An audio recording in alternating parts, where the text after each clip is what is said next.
Subtitle: Imagine for a moment that your life is like a looped tape.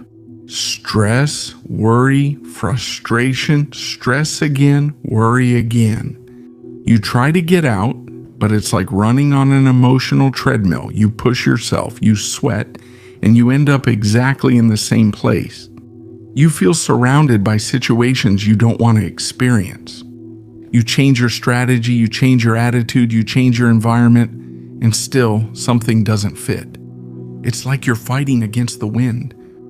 And the wind honestly doesn't even flinch. Now let me throw an uncomfortable idea at you. What if the problem isn't outside? What if everything you're trying to fix on the outside is just the symptom and not the cause? Stay with me for 20 minutes, just 20, and I'll show you how you can deactivate 99% of your problems. Not with nice phrases, not with think positive and smile, and that's emotional cover-up. I'm talking about something deeper, something that changes the root of how you perceive your life. Because here's the truth that nobody wants to hear. Everything you experience outside is a projection of your internal state. Your relationships, your conflicts, your achievements, and your blocks. It doesn't matter if it's not outside. The symptom you try to fix inside is not the cause, it's an internal projection. Everything is a projection of your internal life. Pero si el origen, tus pensamientos, tus emociones, tus creencias inconscientes, sigue intacto, the result will be as well. You change the form, but the pattern repeats itself. And here comes something that has been around for thousands of years. It doesn't matter if it's a problem or not a problem. It doesn't matter, it's a raíz de la realidad. When you learn to direct your consciousness, it changes the experience you call the world. This isn't a motivational phrase, it's the central principle of metaphysics. Consciousness is the only real cause. Everything you experience is first born as an internal state. Your conscious mind and your subconscious mind are designing second by second the version of reality you experience. So, if you want a different result, you need a different consciousness. And that's exactly what we're going to do today. I'm going to guide you step by step so you understand how the flow of reality works, how your conscious thoughts plant instructions, and how your subconscious carries them out without questioning them, how that constant internal dialogue is shaping your circumstances without you realizing it.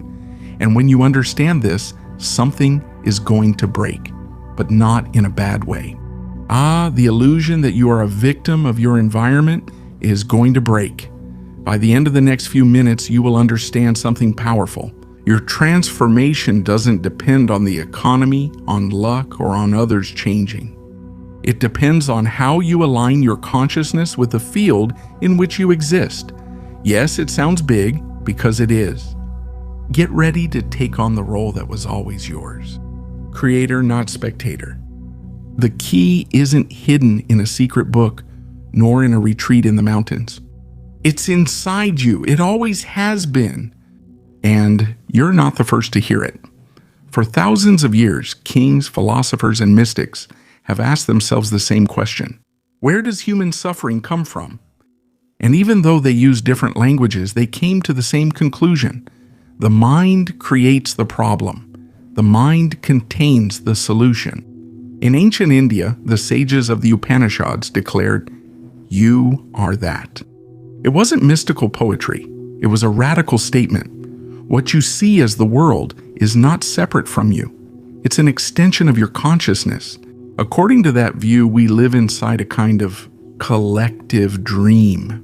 And awakening isn't about changing the dream, but about realizing that you're dreaming. That's why meditation and yoga weren't just pretty poses for Instagram. They were tools to reconnect with the creative source. With pure consciousness, the Greek philosophers understood this too.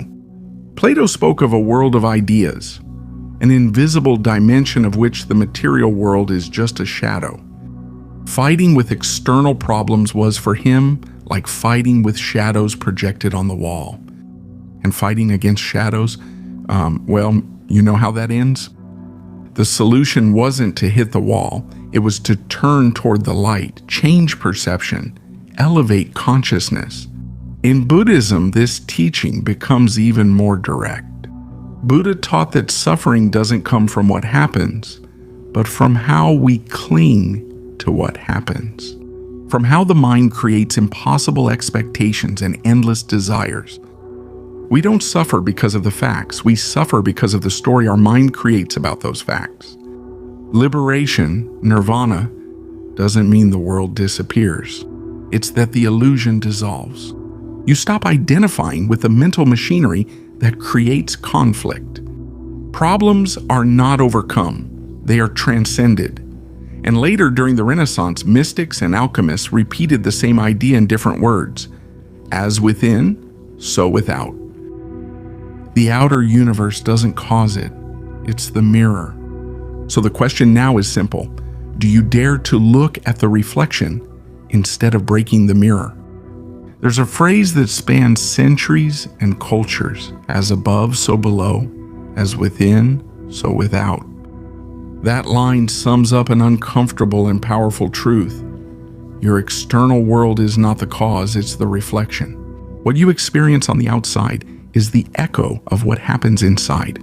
If you want to fix the chaos outside, you first have to put your inner world in order. There are no shortcuts. Even modern philosophy, so rational and structured, couldn't escape this intuition. Descartes captured it in a phrase that changed history. I think, therefore I am. It seems simple, but it's explosive, because it puts consciousness at the center of reality. Later movements like German idealism and phenomenology would come along, reinforcing the same idea. You don't experience the world directly. You experience it through your mind. There's always a filter, and this is where things get interesting. In the esoteric tradition, this knowledge was not public knowledge, not because it was impossible to understand, but because it's too transformative. When someone truly understands that the root lies within, in consciousness, they stop looking for someone to blame outside. Problems stop being external villains and become symbols, messages, signals that your own consciousness projects to show you something you haven't seen yet. That's why saying you can solve 99% of your problems in 20 minutes isn't cheap marketing. It's the logical conclusion of centuries of wisdom pointing in the same direction. Change your consciousness and change your life. Now, when we talk about solving 99% of problems, we're not talking about making bills, arguments, or storms disappear with a snap of your fingers. It's not movie magic. It's something more radical. It's changing your perception so deeply that the problem loses the weight that made it a problem. Let me give you a clear image. Imagine a storm, strong wind, rain hitting the windows, thunder splitting the sky. For one person, it's threatening, anxiety-inducing, and frightening. For another, it's wild beauty, power, inspiration. The storm is the same. What changes is the consciousness that observes it. That's how all your conflicts work. It's not the event that destroys you. It's the interpretation your mind builds around the event. And here we come to the first key piece, your conscious mind. That part of you that decides where to put your attention. It's the helm of the ship. It can direct your focus toward scarcity, guilt, and fear, or toward opportunities, learning, and solutions. If you choose, even though it may sound harsh, to constantly focus on what's missing, on what hurts, on what went wrong, your experience becomes a turbulent ocean, not because the world hates you, but because your focus feeds that narrative. But when you change the meaning you assign to what happens, the water stops seeming like an enemy. It becomes navigable. It's not about denying problems. It's about looking at them from a different perspective. Now let's go deeper. The second key is the subconscious. And this is where almost everything is decided. The subconscious is like the root of a tree. You don't see it, but it determines the fruits, That's where your oldest beliefs live, your repeated patterns, the emotions you never fully processed, and most of what you call a current problem today wasn't born today. It's the repetition of old programming that keeps running in the background. For example, if you grew up believing that you don't deserve abundance, guess what kind of experiences you're going to tolerate? If you learned that love always ends in pain, what kind of relationships are you going to attract or allow? It's not bad luck. It's internal coherence. Your subconscious seeks to validate what it believes to be true.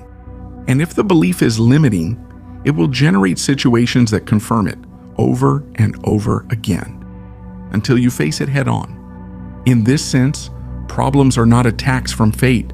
They are mirrors of your programming. And here is the point that changes everything. When you understand this, you stop fighting against the reflection and you start working on the source. Solving 99% of your problems in 20 minutes doesn't mean the world changes by magic. It means you change your state. And when your state changes, your experience does too. It's about entering a level of consciousness where you can reprogram your subconscious and redirect your conscious mind toward a higher version of yourself. How do you do it? With real practice, deep meditation, creative visualization, honest self-observation, no spiritual posing, inner work. In that space, you discover something key. You are not your thoughts. You are the one who observes them. And if you observe them, you can choose them. Let's get specific. Let's suppose your problem is anxiety. If you only attack it from the outside, medication, distractions, quick fixes, what you're doing is silencing the alarm. But you don't check what's triggering it.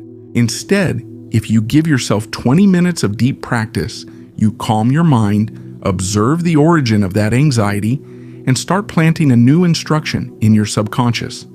I am safe. I am at peace. Something starts to shift. It's not some cheap form of suggestion. It's reprogramming. Your external reality begins to align with that new internal coherence because you're no longer reacting out of fear, but from stability. That's where 99% dissolves because you stop pruning branches and start cutting roots. The remaining 1%, losses, inevitable changes, uncertainty, doesn't disappear, but it stops dominating you because your consciousness learns to respond from calm, not from panic. Now, understanding that everything comes from interpretation is fine, but how does transformation really happen? First, you have to understand something uncomfortable. Your consciousness creates patterns. You wake up thinking the same things, you feel the same way, you make decisions from the same place, and you wonder why you keep repeating the same thing. That's how the cycle of suffering is created. Unconscious repetition. The key is to break the pattern, and this is where an underrated tool comes in: conscious observation.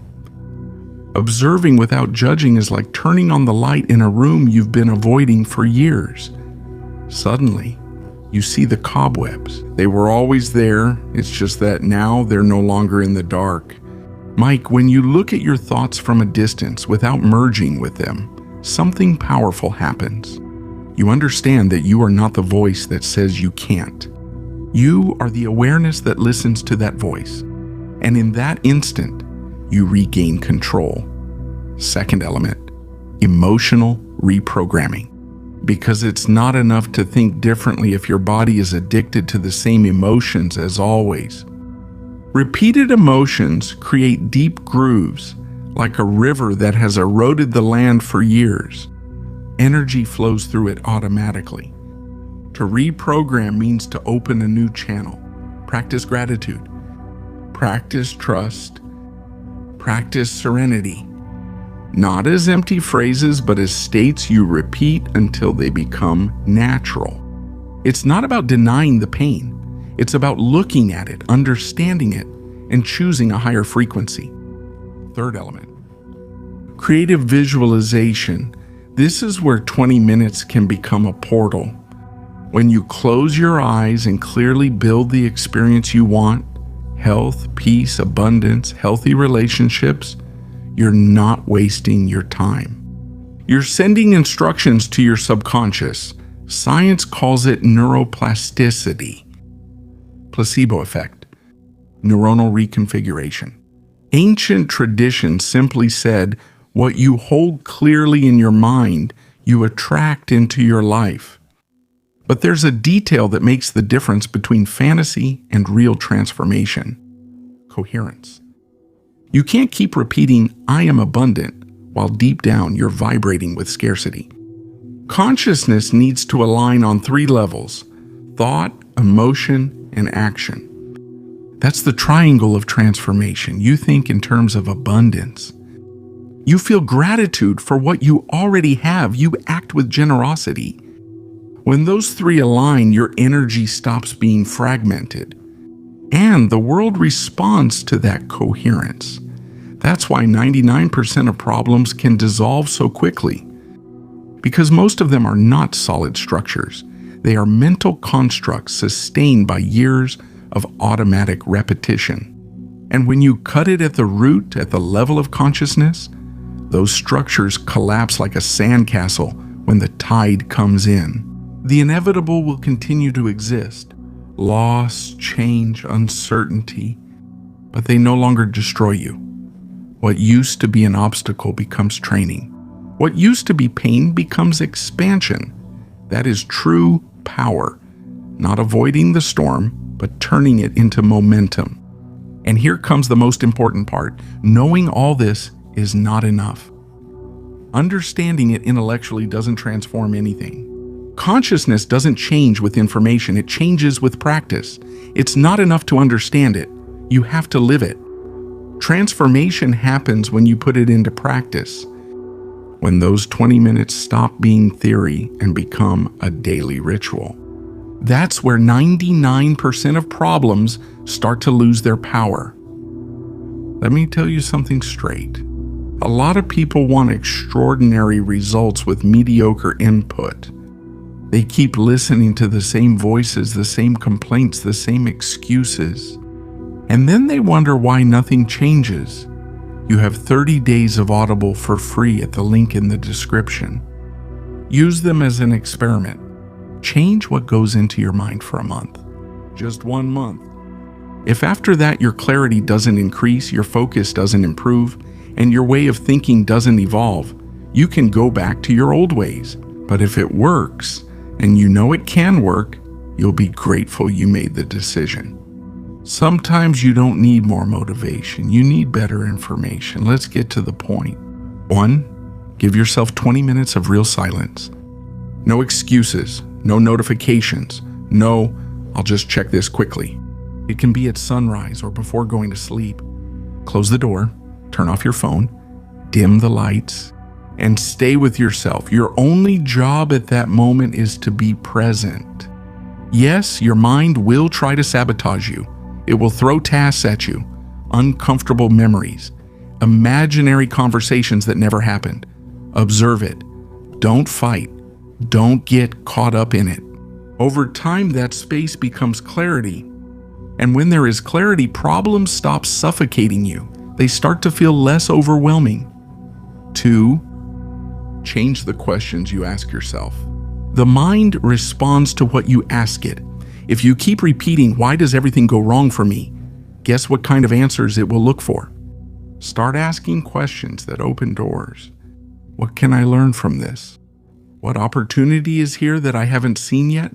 How would I act if I had already solved this problem? The right questions reprogram the subconscious.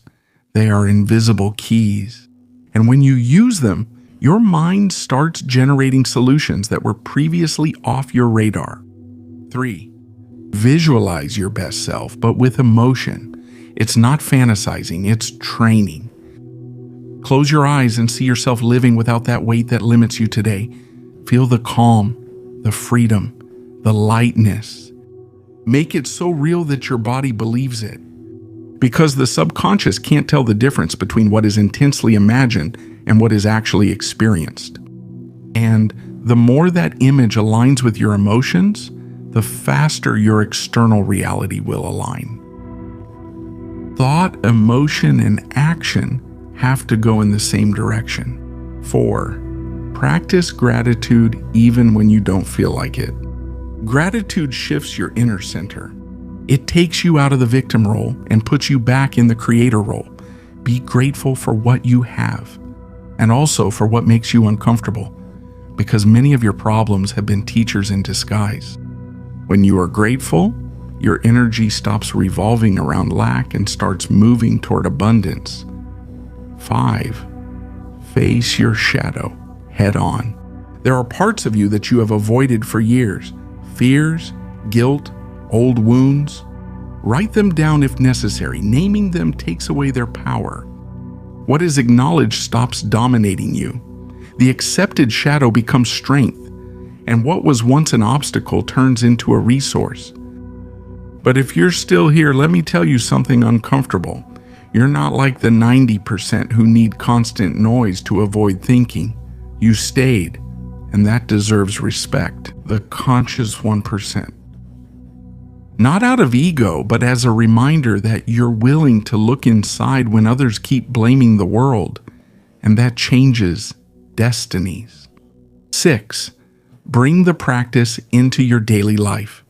It's useless to feel peace in those 20 minutes if you react the same as always afterward. If you visualize calm, bring it into that uncomfortable conversation. If you cultivated gratitude, share it with someone. If you connected with abundance, act from generosity. Small daily actions consolidate your new programming. This way, consciousness stops being an isolated moment and becomes a lifestyle. And here is the truth. If you practice this consistently, you'll start to notice something subtle but powerful. Problems feel lighter. Anxiety becomes less intense. Solutions appear without so much drama. Because reality always reflects your internal state. Change your consciousness, and the world you perceive changes with you. If you've come this far, you already understand something important. The promise to solve 99% of your problems is not a trick, it's a revelation. The conflicts were never really outside. They were in the way your consciousness interpreted what was happening. From ancient India to the Greek philosophers, from the mystics to the alchemists, and they all pointed to the same thing. The universe is a mirror. Change the internal vibration, and the reflection reorganizes itself. Yes, life will keep bringing challenges. That inevitable 1%. Illness, loss, sudden changes. That doesn't go away. What changes is your relationship with it. What used to be a wall becomes a door. The storm keeps raging, but you no longer shatter with every clap of thunder. You learn to move in the rain. Every time you choose to observe instead of react, be grateful instead of complaining, let go instead of holding on, your frequency changes. And like a magnet, you start attracting experiences that match that new level. Now ask yourself a serious question. What would happen if these 20 minutes became an unbreakable commitment, not just for a week, not just out of momentary motivation, but for months? Imagine yourself 6 months from now, a year from now, if every day you had cultivated peace, clarity, and gratitude deep within yourself. Many of the problems that seem huge to you today would probably be lessons you've already overcome. And you would be someone stronger, more aware, more free. Transformation isn't instant, but it's inevitable when you nurture it. It's like planting a seed. At first, you don't see anything. It seems like nothing is happening. But under the ground, the roots are working. And one day, without any drama, the sprout appears. That's how those 20 minutes work. You work in silence, and one day you wake up and realize that your life is no longer the same. So take the leap, give yourself that space, no excuses, no distractions. The peace you're looking for isn't in controlling the world, it's in reconnecting with yourself. And if this message moved you deeply, stay, subscribe, and let's keep going deeper into these truths that transform. Leave a like if something here clicked for you. Share it with someone who needs to remember that the power was always inside. You don't need to control the outside world to solve your problems. You just need 20 minutes with yourself. That's where the key is.